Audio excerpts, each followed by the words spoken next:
All right, so this is Kevin Alex Bent right here, right now, and we are on our next exciting program right now. This is called Entrepreneurs Talk Show. Right now we're live, and I want to tell you that right now we have a special guest with us today. Now today we have Dr. Rebecca Harper on the program. She's from World Civility. Uh, Ambassador and also an entrepreneur, social entrepreneur, and he is also the founder of Family Civility Institute. She's from Canada. I want to get into the program, but I want to say thank you for joining on the program right now. This is our next exciting episode from Earth World Trade Entrepreneurs Talk Show, where we bring entrepreneurs from all over the world that is making a difference in the society. So let's get the show underway. So how are you doing tonight, Miss Harper? I am not bad at all. I mean, it's cold up here. And when you're originally from Jamaica, cold is cold. But we've had a mild winter, so I can't complain. See how Canadian I've become? I talk about the weather. Right. So I want persons who are familiar with Earth World Trade Entrepreneurs Talk Show, they will tell you that the formula how we do things around here, we ask 13 questions, and these questions were designed by the public for the people. And these questions, we're going to answer these questions, and then I want you to answer the question as best as possible. After which you will get about 15 to 20 minutes to tell the people about your movement, your organization, and what are you doing right now to help the nation. After which I'll take the next 5 to 10 minutes to tell them about Earth World Trade group of companies. And then thereafter, if you have any closing remarks or persons joining in want to ask any questions, we'll pass it on over to you. So let's get the show on the road. So for the record, could you please tell the people what is your name, please? Even though I can say it. All right, so I'm Dr. Rebecca Finlayson Harper. I have an honorary doctorate from the United College and Seminary International in philosophy and humanities, as well as other degrees. And I'm also a registered social service worker up here in Canada, and I have a communications degree as well. But I'm originally from Jamaica, Mandeville originally, lived in Kingston. I moved up to Canada in 2018. Wow. And you know that I was born and raised in Mandeville, Manchester myself, right? Good people, good people. That's why we link up. That's what I'm talking about. So, I'm from the rural part of Manchester. And many people know me that I come from farming background and so on. But also, we're going to get into all of that. Yes. I want to ask you a question. Tell us, what's the name of your business? So, I've established a private career college in social services called the Family Civility Institute, where I host workshops for social services and international community development. But I teach the family civility approach, which is something I developed.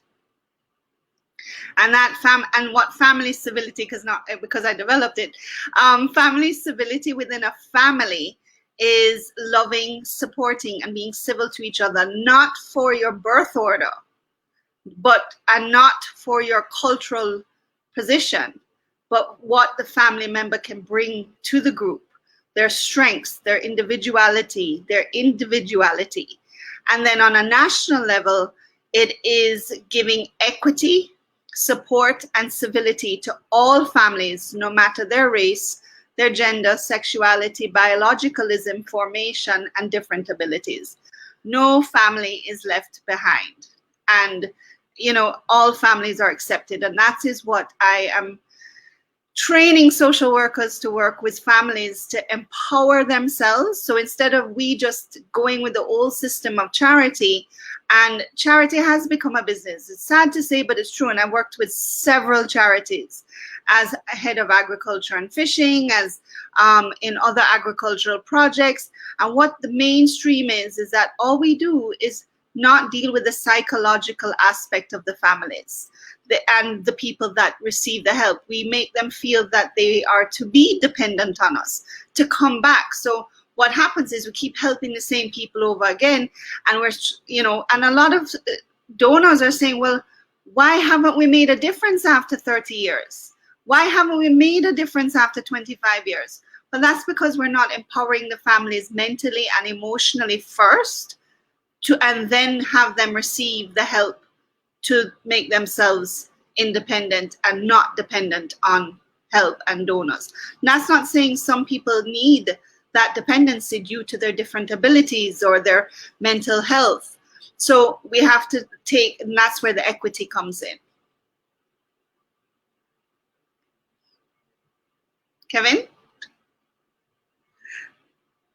So that's what, so actually in March, right now I'm teaching a workshop in Kenya, and very exciting, and the reception is extremely well. We're working with One Touch, One Life organization in Nairobi, Kenya, and with all of their volunteers, which is so exciting. And they have gone through the fifth module. Tomorrow I teach a fifth module, and they graduate at the end of the month. And you can go on our Facebook page, Family Civility Institute, and watch a graduation on Saturday at 1 p.m. Or you can also go on our YouTube page, my YouTube page, Family Civility Institute, and you can look up what I do. And I explore so many people and on my YouTube. Did you catch me, or did I miss? Because of all the nights I'm saying, oh wait, the connection lost a while ago, so I don't know how far we are if we're going to rebroadcast. No, we're fine. We're live. I kept the show going. It helps when you're interviewing a fellow show host. Don't worry. I kept it going. Question number 2. Question number 2? Yes. Boy, I thought that. So we're in the show. We're still live. We're still live. Yes. Boy. And I was there thinking that the connection has lost, and I need to connect back. And of all the nights, and I mean, right here, right now. Don't worry about it. What's question number 2? Question number 2. I was looking to the question and I was thinking, what made you start this business? I kind of, it is just working in charity, working in community development for over 25 years. I know I'm aging myself, but for 25 years, and working with the people, I saw that this was lacking. Then, even moving to Canada and having to start over, and I personally had to start over since 2014. Moving to Canada was the second time starting all over in 6 years. I mean, starting from nothing, duffel bag, and that's a whole different story, to getting, running a zoo and being an entrepreneur, like working for people in Jamaica, and then having to say goodbye to that and reaching a point of success, and then having to give it all up and come to Canada because my kids needed it. My kids needed the equity because of their special needs. And therefore coming to Canada, and it took me a few months to say, all right, Rebecca, stop feeling sorry for yourself. What are the opportunities here that you can explore? But then I was in the mental state. So I've been into both mental states of, take the handouts, get that help, to, all right, enough is enough. I need to start helping myself. So I went back to school, and, I honestly say God has guided me every step of the way, because tell me some more about that zoo scenario where you used to work at a zoo, and you mentioned that, and that's something we look out for when entrepreneurs come on the program, and they say, some unusual stuff, like they used to work at a zoo, you know what I mean, and then they transition into other things. So that is very much interesting. So I'm very much interested about that. Tell me some more. That's the whole career of my life. I've always been given jobs that I'm like, okay, how am I going to do this? I've never done this before, but hey, let's do it. And I actually was the general manager of Hope Zoo. I worked for Guardsman, and I ran the zoo. I established curriculums. I established the iZoo Cycle program, which is the only zoo in the world that does it, by the way. The only zoo in the world. I developed that program where we were collecting more plastic bottles than even the recycling Company of Jamaica. Because what I did was I said, okay, and I have to give big up Mr. Benjamin for it. And Right. he posed the problem to me. Yeah. He posed the problem. He says, how do we allow the people in the zoo who need that discount and need that support that will take care of the animals and appreciate the animals? And he's very right, because we did have people pay and come into the zoo and try and abuse the animals. Because, in Jamaica, we kick a dog and we shouldn't kick a dog. Right. And, Gandhi said it, if you can judge the way a country is by the way they treat their animals. And that's the biggest, and that whole love and respect and equity also came from the zoo. Sheila Benjamin designed the message for the zoo: love them, respect them, accept them, protect them. And, saying it 100 times a day to children, it kind of ingrained in me. And, it is very true. And I saw the transformation from when children and families came into the zoo and went through the educational programs.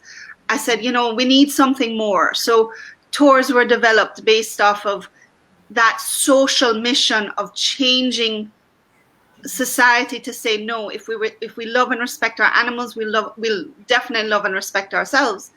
And so all of that, every experience I've had in my life, and every job, and my mentors like Mr. Benjamin, like Sheila Benjamin, mentors like John Kissel from JPS, and a lot of people I can think of in my life, the team at JPS and Generation, working with as an agricultural consultant there, and even the mentors or the people that bad mind you, when you get back into a good place, you realize that was a lesson as well. So, and it's wholly bad-minded. I like when you use all these jargons on the program and you start to see them real. I mean, I can really appreciate it for all of that. And it is a good thing to see that you do all these work locally, and then you left Jamaica, you leave Jamaica, you went overseas, you went to Canada. And to my knowledge, you did some significant work and the society there in Canada in such a way that you have changed many people's lives. You have actually extended your service all the way to Africa, to my knowledge. We're going to get onto that, but I want to ask you the same next question. And the question that I outlined here was, I see why you start your own business. You're passionate and so on. You wanted to reach more people. You know that the society in Jamaica offers such amount of benefits, but other nations do have a wider platform to offer you, so you could actually explore. Now I'm looking into it. So what do you think about formal public school here in Jamaica? What do you think about that? So my kids go to school up here, and did they ever went to school in Jamaica? Yeah, I mean, they went straight up to, my daughter went straight up to grade 10. And like she left in grade 9, and my younger son left in grade 7. Well, grade 6. So his last grade in Jamaica was grade 6. And my daughter's last grade in Jamaica was grade 10. And I do recommend it. I want to also big up Dr. McLean and Ministry of Education, because we are, all right, so Jamaica's educational system is one of the few in the world that actually change every 10 years, which is what is recommended. The problem that why I had to move my children is when the PEP, and I believe in the PEP program. So I was completely, and the problem with the PEP program is that my child was not going to benefit at all from it. And the reason why is PEP program is the equity that children need for their different abilities. Now, I have 3 children, all with dyslexia, one with autism, one with ADHD. And these are real things. These are real different abilities. They're not disabilities in any way. Right. They're not challenges. They are just different abilities. And what the PEP program allows is the ability to now teach to every child. Where the PEP program is failing is the teachers have not been taught it. So it's almost like every teacher, when you're changing the system, before you even put the system into the schools, every teacher almost needs to go back to school. Right. And learn. And I'll give you and my son and my children were at private school in Jamaica. Right. However, I did work with a lot of public schools in Jamaica. A lot. So Louise Bennett Coverley. I worked with John Mills. I was on the board of John Mills, you know. So tell us, who is John Mills? Who is John Mills? John Mills. On Retirement Crescent. Say that again. John Mills is on Retirement Crescent. It's a junior high school. And all the teachers, hello, you know, I was on the board. They have the best track team and relay team in Jamaica. I think 22 years now, champion. Which school is that? Tell us. John Mills Junior High, John Mills Infant and Primary and Junior High. John Mills. Yes. I have to look up that school right there. I'm going to be right on camera and say, John Mills. If I don't know the school, I think I should look it up. Yes. I should look it up. And I will look it up. Now, I want to ask you a question.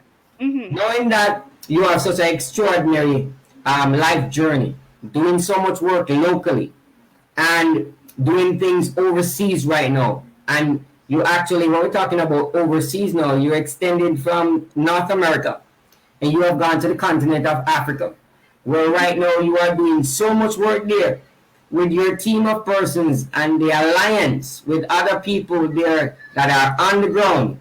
I want to ask you a question, and this is a very serious question.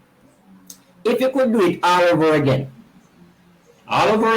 right? Putting in the camera right now. If we could do it all over again, would you do anything differently? Nothing. Nothing different. Nothing different. I mean, I am not joking. Every experience, bad, good, ugly, abusive, everything, bad mind, everything. Right. I would not change it because it has led me here today. And even in COVID, you notice people are thriving in COVID and people are not thriving in COVID. And it really looks at the proactive versus the reactive. Doctor, hold on 1 second. I want to throw a curveball question. When I say bad mind, right? I would love to hear to just explain to me what the definition, according to you, what is bad mind? So I have had people in my past. Right. Not in your present. No, actually not in my present. No, not since I moved. Tell us, what is bad mind? You know what it is? It's competition. It can even be, I know it's sensitive, but there is racism. Like people would think I got a job that I did because I was white, or I knew the person, not because I was qualified to do the job, which I was. So stick up in. You're born Jamaican, right? White Jamaican. Yeah. A lot of persons would love to hear that. She's a born white Jamaican. Hold on 1 second. Now, ladies and gentlemen, I am your host, Kevin Alex Bent. You're in tune. You're tuned in to our next exciting program with Entrepreneurs Talk Show here at Earthwell Trade. We're talking with none other than Dr. Rebecca Harper. She is from the Family Civility Institute. She has created this wonderful institute that is located in Canada, a Jamaican that is making an impact on the world. Now, we're going to run on with the next question. And I just wanted to tell you, stay tuned. But watch this now. We're going to ask the next question. This question is now, what would you want your future kids, current kids, to remember you for? That everyone to have in the morning? Or your kids? No, I'm done. You're done. So what would you want your kids to remember you for? My passion in the work that I do, the kindness that I show everyone, because this is what I want them to do. It's not what I want to be remembered for my children. I want my children to continue the work when I'm gone. And that is to be loving, kind to everybody they meet, to respect everybody they meet, Right. and to thrive in what their passion is. And I think that's another thing. I want them to find their passion and the purpose. One of my mentors says it. God has Mm. put 7.8 billion people on this earth, and they all have a purpose. Even if it may be to help the person right beside them. You have a purpose. I have a purpose. The man on the street have a purpose. Everybody have a purpose. I Right. want them to find their purpose, Right. which is to help others, because that's what the purpose is, and to Right. do that purpose and feel fulfilled. That's what I want them to remember me by, that I found my purpose and I Right. never gave up on it, because being a social entrepreneur is not easy. You Right. don't have an We're gonna actual get into, product. we're going to get into that and the social entrepreneur. Some more. I wanted to tell us some more about that. But I have two more questions for you. Do you have any regrets? No, You have no regrets. none. None. All I right. even look back at, and you can look back at things I could say, oh, I wish I moved up to Canada earlier so that I could be further on than I am now. Because trust me, moving to Canada is not an easy thing, Not right? easy. It's not easy. So what are some of the struggles you face while making that transition to Canada? Tell us. Sure. Well, one of the things that empowered me to do Family Civility Institutes, because I couldn't get a job. As You couldn't qualified get- as I was, I had to go back to school, get the Canadian qualifications, and even then you would be told, oh, well, when you look at the person that they chose over you, the person has all Canadian qualifications. And that is included that they're white as well. Yes, yeah. So even and that's the thing, if you look at my resume, all my experiences in Jamaica, so I couldn't even get an interview because I have a very black resume. Like, if you read me, I'm a black woman. And if I see you as a white man. Yes, and they're shocked when they see me, but then I still don't think like them, because I never worked in Canada and all of these things. And so, when they say, oh, there are jobs in Canada, yes, there are a lot of jobs in Canada, in Right. construction, at Tim Hortons, in the food, like all minimum wage jobs, where living in Canada is very expensive. So in order to get a minimum wage job, just to meet the livable needs of housing and food, because you can't grow your food in the winter and you need housing in the winter and you have children to feed, that you have to take a minimum of 2 jobs just to make ends meet. So when do you become a parent? So you remember now, I am of the view that Canada is one of those places where people want to start over and so on, and it's exactly what it is. But it's not laid with gold. I mean, you have to put in your dues. That's what I'm saying. And years of dues. Years of dues. Yeah. I mean, we have people up here that are doctors and lawyers, and they're driving Uber. They're driving Uber. Mm-hmm. Very well. I want to ask you to expound on what is the social entrepreneur is all about. So social entrepreneur is someone who establishes an enterprise to make social change. Mm-hmm. So we're not there to sell a product or to give a service. Our service or product is to make social change. My services is an educational program. I'll be giving a Canadian diploma when you graduate, and you will be able to further yourself when it comes to community development. So if you're working in charities, if you're working for charities or NGOs or even for the government, you take my course. And when you learn my course with the family civility approach to this work, because it's a completely different approach, then you will. Does it cost? Pardon? Does it cost to take your program? Yes, it does. So the 6-week workshop. So we have one similarities there in terms of cost. Well, hence why I am an entrepreneur. So I'm not a philanthropist. Yes, I am in other things, because countries that I work with, I also help raise money for them to help the families. Because I've partnered with an app out of Sweden called the Hero Loop, where we are working together on creating a free anonymous way of finding. It's like, how do I say? It's like TaskRabbit for volunteers. So you can That's go on there, and if you good. need something, yeah. So if you need something done and you find your hero will help you. Then I also have partnered with a website here in Canada where we can get, if a family needs a sewing machine, for example, Right. they can request it and I will request it and the family will send it to them. All right. So I want to ask you, you mentioned Sweden, but he's up in Europe. And you can find a hero in Europe. No.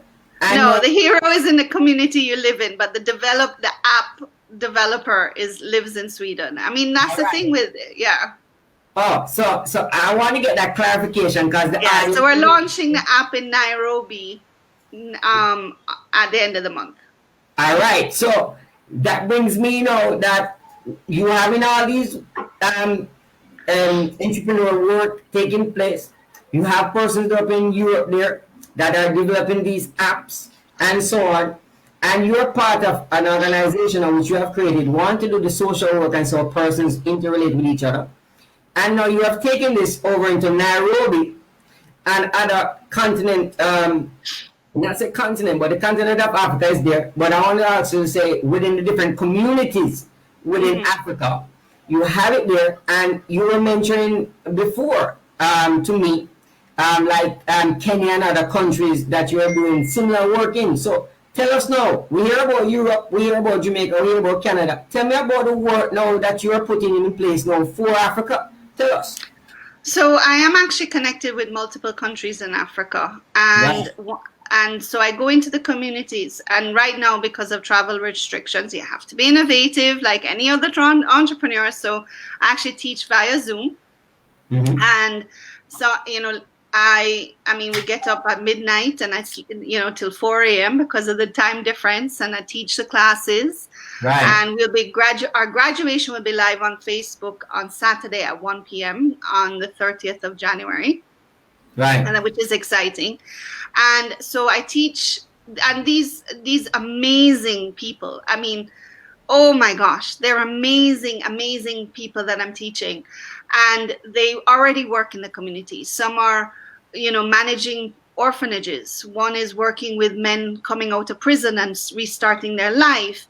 Many are working in their communities. So they already have the experience, just like I did. But that formal training of, oh, that's why I do what I do. Or, you know what, maybe I should do that, or things to see. So, I teach the supportive counseling, but not for an individual. I teach it on how to do it as a group in a family. I teach, interviewing, how to get information out of an entire family, not just one person. I teach a family civility approach and anti-oppressive practice, because a lot of what we do and a lot of what we experience in Africa and the Western world due to colonization is oppression, because that's the definition. I mean, to me, my personal definition of colonization is oppression, and we have to break free. And this is what I was talking about, is that in order for people to receive true empowerment, we have to help them break free of oppression. Oppression. So how would you see oppression still playing out in Africa right to this day? Just the way that and Africa's way ahead even of the Western world. I'll be really honest with you. We all look, and I don't look down on Africa in any way. Right. They're far ahead in many, many aspects than we are in the Western world. So because we are one way that you think Africa is way ahead, just one.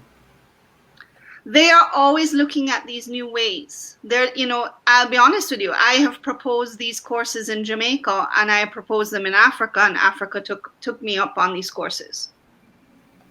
Well said. Well said. So we're talking right now, ladies and gentlemen, to Dr. Rebecca Harper. She's one of these persons she's one of these individuals that are doing the work, both locally and internationally. She's one of these persons that actually taking the mold of somebody's idea and make it become a reality. This individual is changing how people are being socializing with one another. Work as a unit. Right now, her program is taking place all over Africa. And she's doing that in such a way that she's connecting with the leaders there in Africa. and she's actually sending the message across how persons can actually integrate with one another, and actually to how they can evolve and become better citizens wherever they are.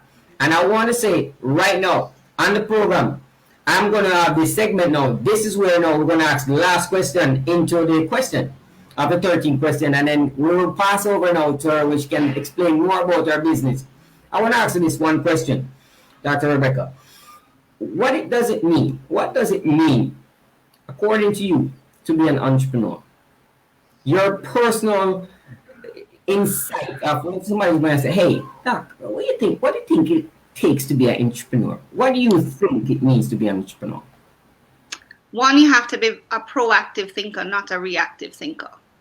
You have to be always step ahead. You have to say, how am I going to solve a problem in my community? Now, I found a solution because I faced this problem in my work.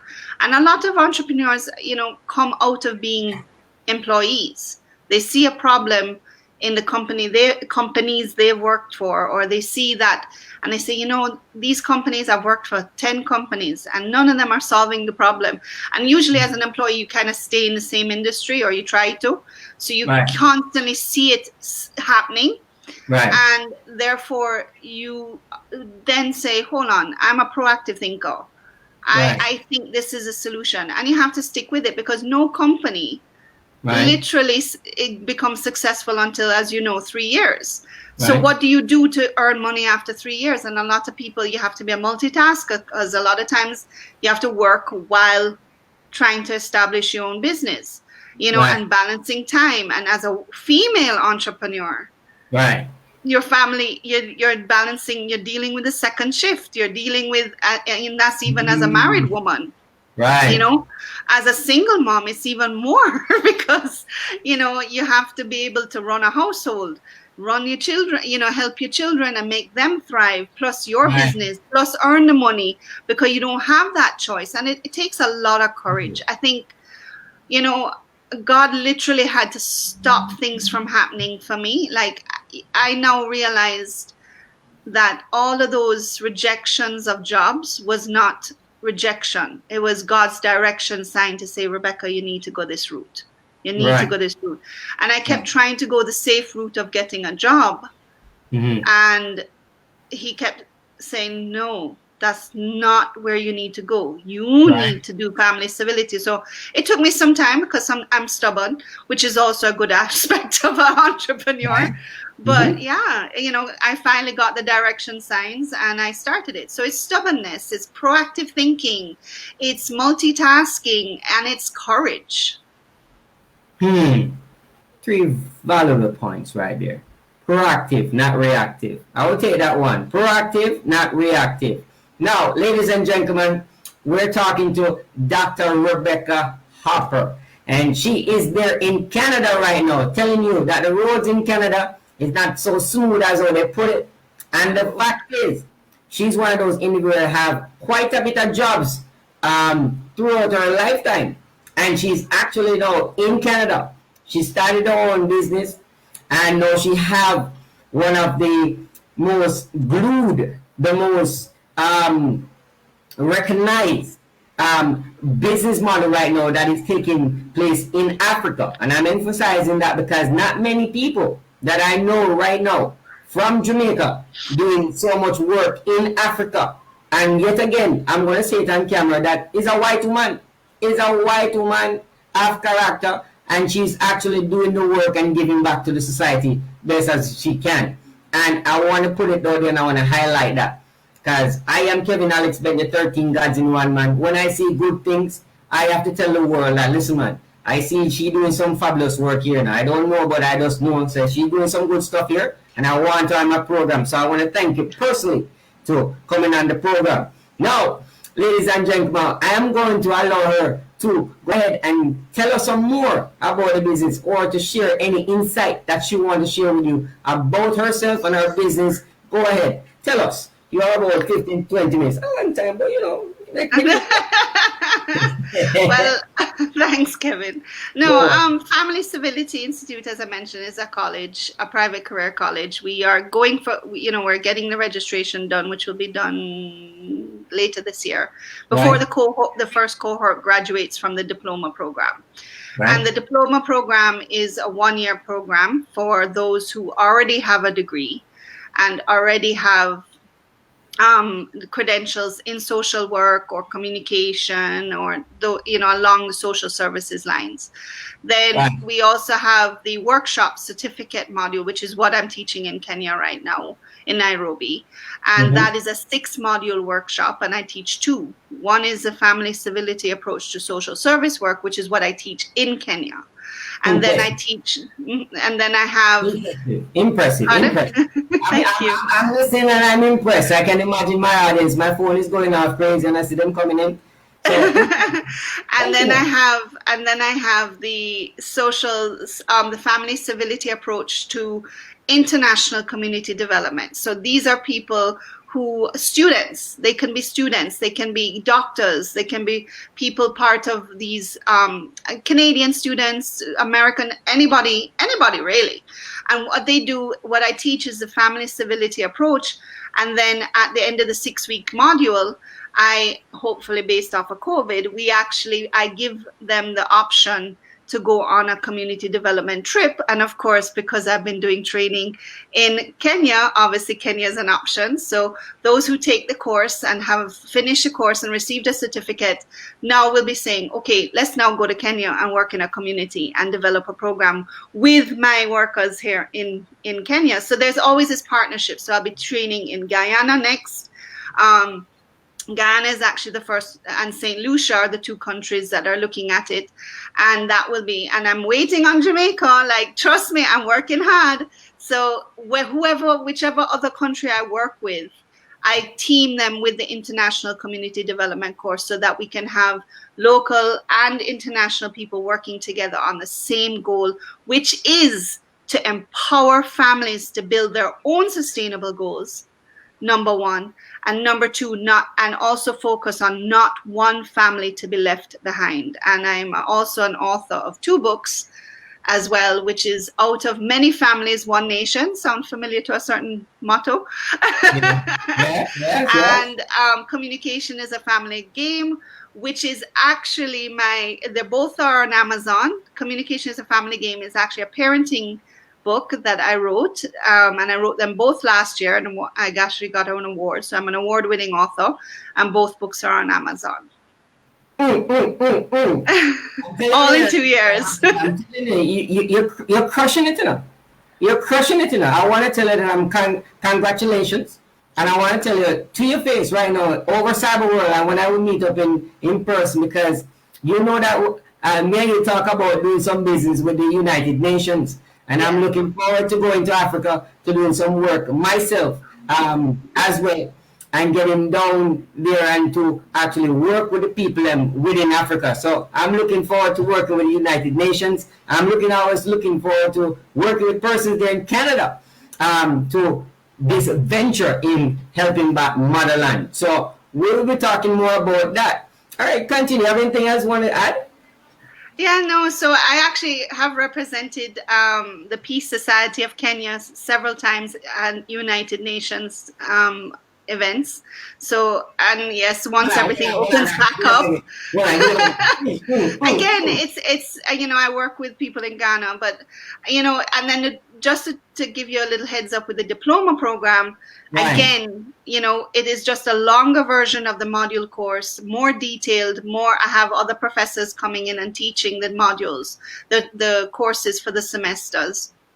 And then with the International Community Development Program, which is a diploma program, we actually go away for 3 weeks in the first year, because I say, listen, it's a gap year, get a diploma in your gap year. So, coming out of high school, come and do my course. And guess what? We get to go to a country for 3 months. We get to go to a country for 2 months. Hold on 1 minute, doctor.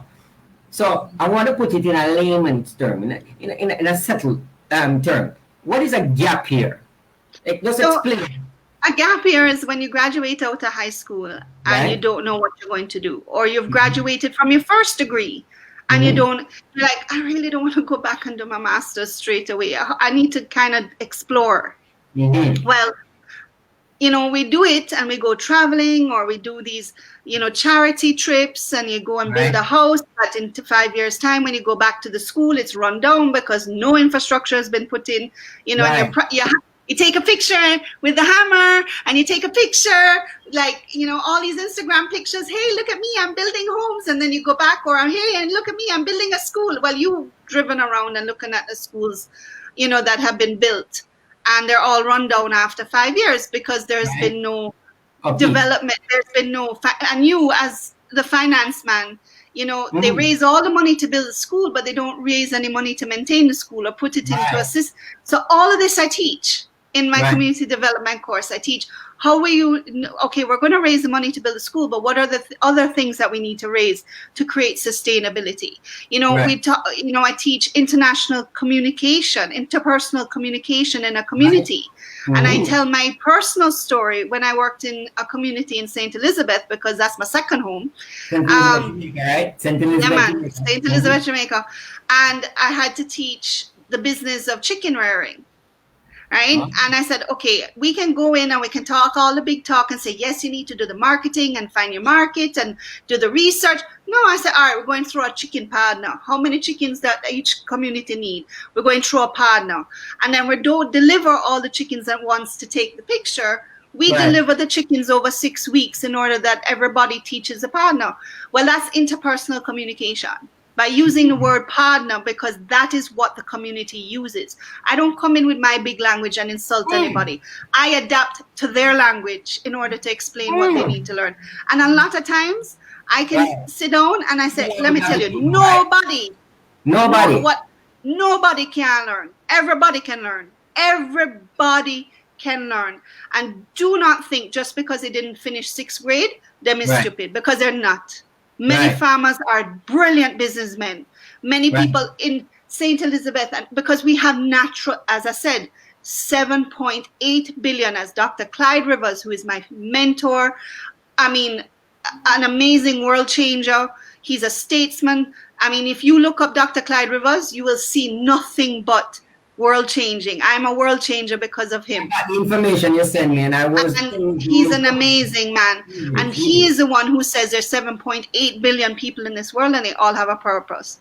And if God has given you a purpose, that means he's given you the brain for that purpose. Right. So stick up in for a second. So that gap here, right, that we're talking about is for individuals who leave high school, who leave universities, and they don't want a career change. They've worked a job. They've worked like me. That's what I'm saying. They've worked a job. And they want something to do. And earn a diploma, and earn a Canadian diploma, and earn a Canadian diploma. So you don't leave it with nothing. You get qualifications on this gear. And it's people like me. Hold on a minute. Stick a minute. Have your water there, Dr. Rebecca. I want to say this to the public. Now, you hear it first. So, Kevin, I have to plug in my laptop. I'm so sorry. I thought I had more charge. No, it's a part of the human experience. Soon come back. No problem. So, this is Kevin Alex Bent. I am talking to right now Dr. Rebecca Harper. She's one of those persons that are making significant changes in the society across the world. The individual is one of the most remarkable individuals I've seen in 2020 and moving over into 2021 right now. You hear it first on Entrepreneurs Talk Show, where this individual is doing all this work to help young people who finishing schooling, who finish university, who want a space of how they can contribute back to the wider society. She's one of those persons who can help you to actually guide you to get you into a culture of giving, a culture of unity, a culture of where you can actually work as a team. Now, Doctor, anything else you want to point out? So I also teach another workshop, which you would like, and your entrepreneurs call the corporate family civility. Creating family civility in your corporate world. You know, we have, especially now with family. So I know a lot of people are going to hate me, charities are going to hate me, but one of the things that I teach is accepting. Now, remember what family civility is giving the equity, the support, and civility to all family types. So it's being aware as an executive of your employees and what type of families they have and giving them the equity they need. So if you have single mothers working for you, instead of giving them sick leave and teaching them that they have to be sick, because that's what, so when you look at sociology and you study, and this is what I teach as well, if you study sociology, something has established because of it called the sick role, right? In order to take a break in your mind, you have to get sick. Yeah, I have to tell to the boss man, say, you know, I'm feeling sick, so I can find some time to do some other things. Exactly. And then because of that guilt or because of that issue, you then do feel sick. And then we have a thing called presenteeism, which when the research is done on presenteeism, billions of dollars are wasted because somebody's sitting at their desk. You see them at their desk, but are they really working?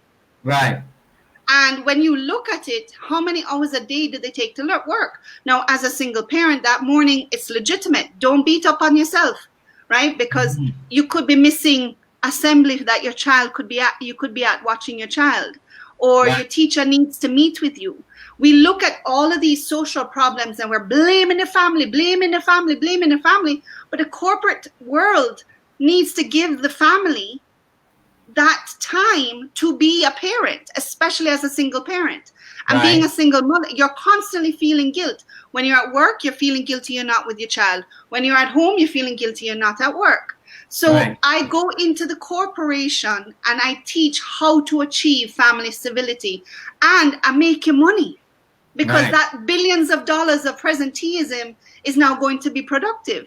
The other thing I do is I work with HR. So that's the executive level, how to change the structure in order to get more work done, more productive work. And it's there are simple changes that a company can make that do not cost a thing. You make money. You don't spend money to do the work I'm telling you to do work. Give us, tell us. Well, one is changing the word sick leave to parent leave.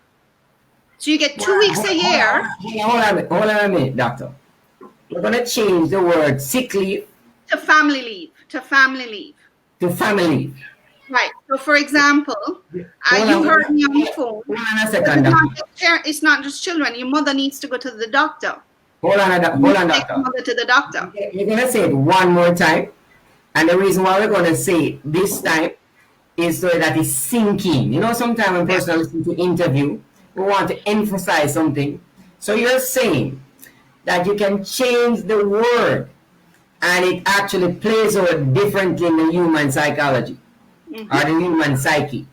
So you're saying that we need to change the word. You're recommending that corporate governance and persons within the corporate world, especially business owners, to change the word sick leave to what? Family leave. You're not losing it.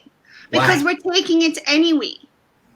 But we're just saying we're sick. Number one. Then what happens is so you may only need 2 hours of family leave, correct? I need to come in late. Right? So, and you have 2 weeks worth of family leave a year. You have 10 days, correct? Right. When you get sick and you end up taking the day off because you're sick, you're telling them you're sick, and you might be legitimate to be sick because you have to tell yourself you're sick because you need a break. Exactly. You're exhausted because parent burnout in the corporate world is another real research thing, right? So you get burnt out and you get sick. So you don't take 2 hours, right? You take 3 days because you're sick. Right? To get the doctor's note. Now, here's the joke.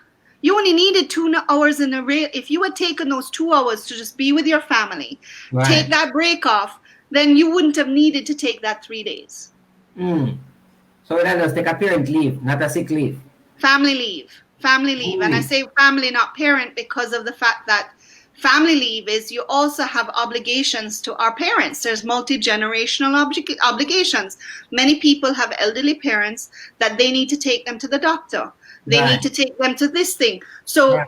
again, look at how many things people our age have Right. to deal with, because we're in the sandwich. We're called the sandwich generation. Sandwich We're generation. Hold on a we're the minute. sam- Take a minute. So I'm touching on psychological, like sociology. Hold on. This is Kevin Alex Bent. You're in tune to a next exciting program right now. This is Earthwell Trade Entrepreneurs Talk Show. My guest tonight is Dr. Rebecca Harper. Hold on. Say that again. What is that? So we're a sandwich generation. Is that we're sandwiched between taking care of our parents and taking care of our kids. So we're sandwiched between the obligations of parents and our children. Not to mention having to work a full time and financially support both. Right. Right. So what happens is that you don't feel heavy just even talking about it. Right. So I feel cluster now. I feel like right. Yeah, exactly. So imagine how our employees feel. Right. When they're afraid to come to you because of not your fault. Again, it goes back to societal oppression. It goes back to the colonialism. When you go back to history, this is how industrialization did. We learned the corporate world from England because that's who taught us. Hold on a minute. Stick a pin right there. Stick a pin right there, doctor. We learned these principles from England and our colonial masters. Hold on a second. We will have to have you again on the program. I gotta tell you right there that you hit a very big deal and a very small one at the same time.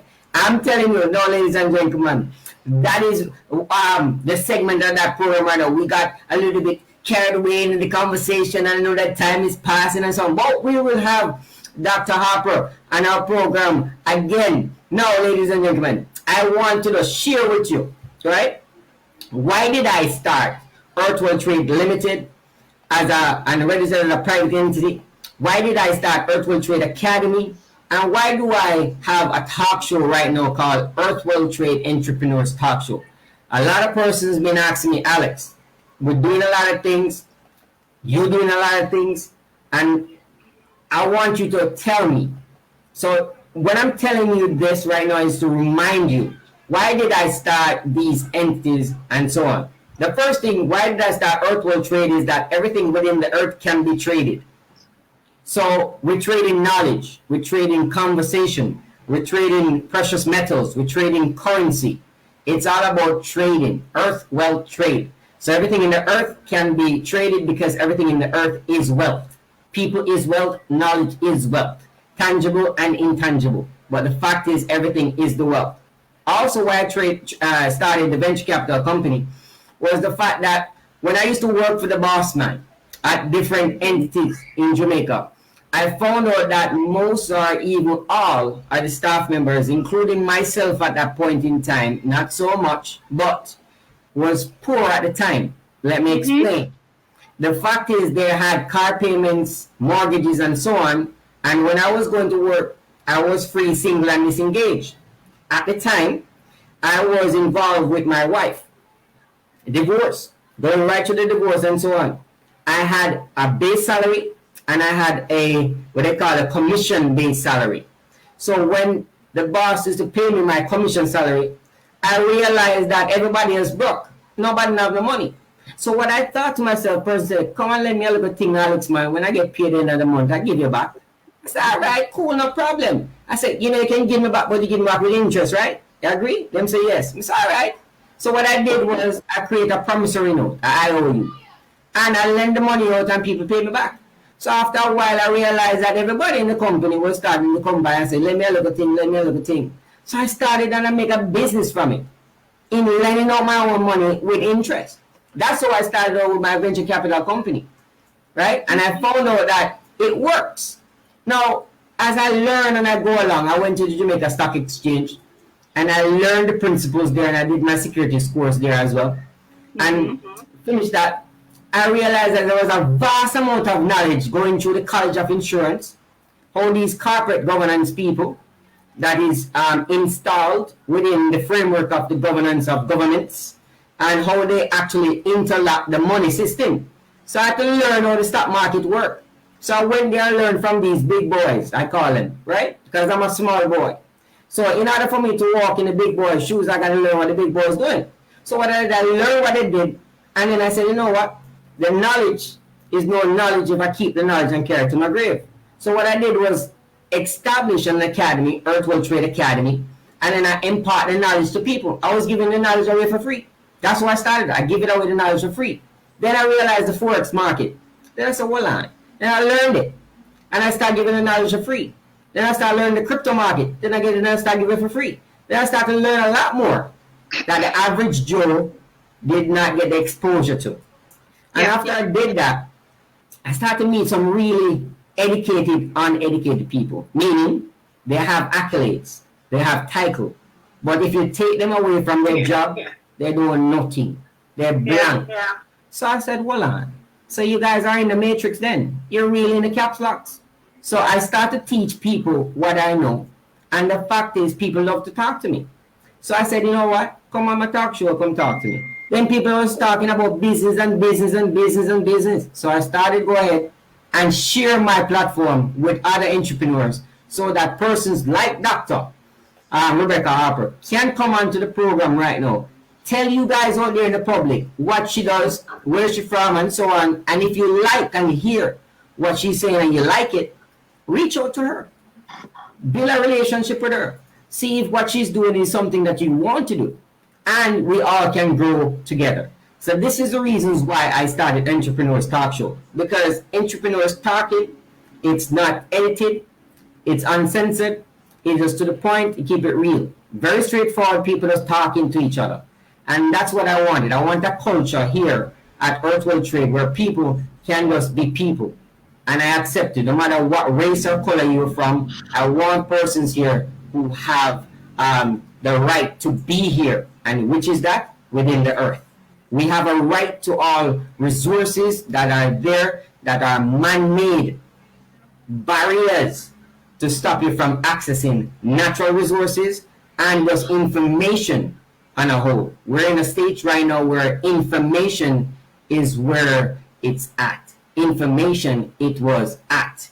So what we need to do is to educate our people some more, and everybody within the community of Earth World Trade to learn the golden rules of each and every entrepreneurs that pass through our system and our interface with being the public. So that is the reason why I started all these entities, and they're all of them doing tremendously well. And that is what I want to share with the public. Do you have anything else to add before we close the show? Any other remarks or any comments that you want to say? You're actually practicing civility. Yes, that is civility. Right. You know, and one of the things you say, the golden rule, and we do unto others as we want them to do unto ourselves. Well, you know, we're unfortunately in a world right now where many people have faced such oppression and generational trauma, generational oppression, to where we do unto others what we want to, what we think we deserve. Right. And that's the sad part. So if we can help everybody to feel and empower themselves and feel they deserve better, then they will do unto others better. Right. And that's what I work on, is that we say, okay, I'm not tired of preaching that you must do this and do this and do. No, I want you to feel good about yourself. And you see it. You see the millennials, they're changing to where they're saying, no, I want to empower myself. I want to feel good about myself because, and then what happens is I look at my children and I see how they think. I mean, my son was, I'll say something to him about, and I'm presently actually writing a contributor to a new book coming out. Yeah, I'm contributing to a new book called Male Civility. And he teaches me, and he's about how to parent to achieve male civility. And, one of the things I do is if I say something that's typical male-oriented, my son will say to me, don't genderize me, Mom. Don't genderize me. No. And so we have to listen as much as we speak. That Right. is basically the lesson, to listen as much as we speak. And you're doing amazing work, you know, and Thank you so much. empowering people to do what you do instead of keeping that knowledge to yourself, that Thank money, you. that currency, you know. And Right. I agree, knowledge is now the new currency. Thank you so much. Now, this is Kevin Alex Bent. My guest tonight was Dr. Rebecca Harper from the Family Civility Institute there in Canada. This is an exciting program of Earth World Trade Entrepreneurs Talk Show. We have come to an exciting end to this show. And till next week, we'll be having a next exciting, fantastic, smart, brilliant mind individual on our program to share our space. I am your host, Kevin Alex Bent. Until next time, see you then. Bye-bye. Bye bye. Thank you. Yo.